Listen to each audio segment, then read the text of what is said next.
No niin, nyt kun katsotaan täältä sivuvalikosta, niin olemme saaneet luotua tänne muutamia sivuja jo valmiiksi, jotka halutaan näkyväksi sinne meidän nettisivulle.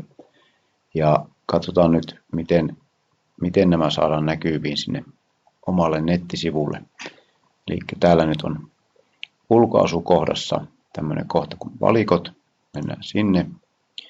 Ja täällä näkyy se meidän käytössä oleva valikko.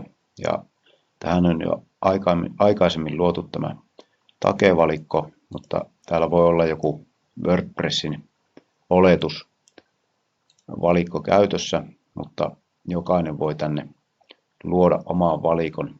Tuosta luo uusi valikko näppäimestä ja tänne voi sitten antaa sille omalle valikolle nimeen ja luoda uuden valikon. Jokainen voi tuolle valikolle valita itse sen nimen, mitä haluaa käyttää, ja se uusi valikko tulee tänne näkyviin, mutta nyt kun valikon rakenteeseen ei ole valittu mitään sivuja, niin se näyttää nyt täällä tyhjältä. Ja nyt kun ottaa täältä käyttöön tämän takevalikon, mikä on se minun oletusvalikko, ja valitsen sen käyttöön, niin tänne tulee nämä valikkorakenteet näkyviin. Ja nämä 4 sivua on nyt näkyvillä siellä takehankkeen nettisivulla. Ja nyt aiemmin luotu lisäsivu, tuo kurssitarjotin sivu on tuolla.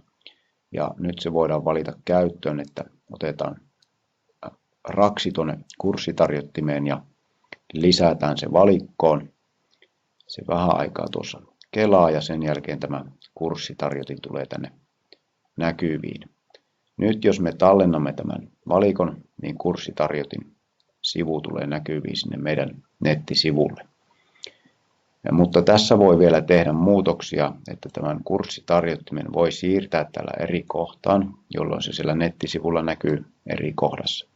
Ja tämän voi laittaa vaikka alasivuksi tuonne esimerkiksi avoimen opiston alle, jolloin avoimen opiston alle tulee tuo kurssitarjotin sivu näkyviin, eikä se ole pääsivustona niin kuin nämä etusivutapahtumat, yhteistiedot esimerkiksi ovat, vaan kurssitarjotin jää avoimen opiston alasivuksi nettisivulla.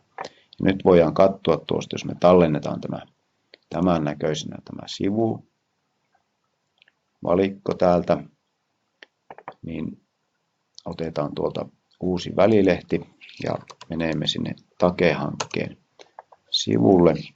Ja nyt se näyttää tältä, eli siellä on etusivu, tapahtumat, yhteistiedot yläsivuina.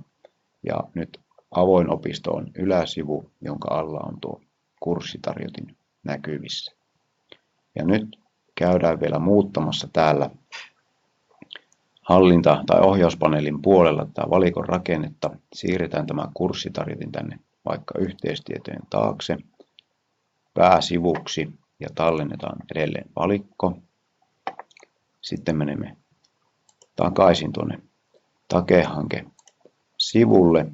Päivitetään tämä nettiselain, jolloin nähdään, että tämä kurssitarjotin siirtyy tänne yhdeksi pääsivuksi tuolta avoimen opiston alta. Tällä tavalla voidaan muokata näitä sivurakenteita siellä nettisivulla. Tosiaan voidaan luoda tänne pääsivujen alle omia alasivuja tai sitten laittaa niitä sivuja ihan siihen pääsivuiksi, jotka näkyy siinä ylävalikossa. Tämä sivunäkymähän nyt sitten näkyy totta kai jokaisella eri tavalla sen valitun teeman mukaisesti. Ja nyt kun tätä sisältöä täällä alkaa olemaan, niin nyt sitten voidaan sitä oman sivun teemaakin ehkä käydä sieltä tarkemmin valitsemassa, että mikä olisi sopiva teema. Ja teemojahan pystyy täältä ulkoasu kautta teemat alta valitsemaan sitten uusiksi, että haluaako käyttää jotakin muuta.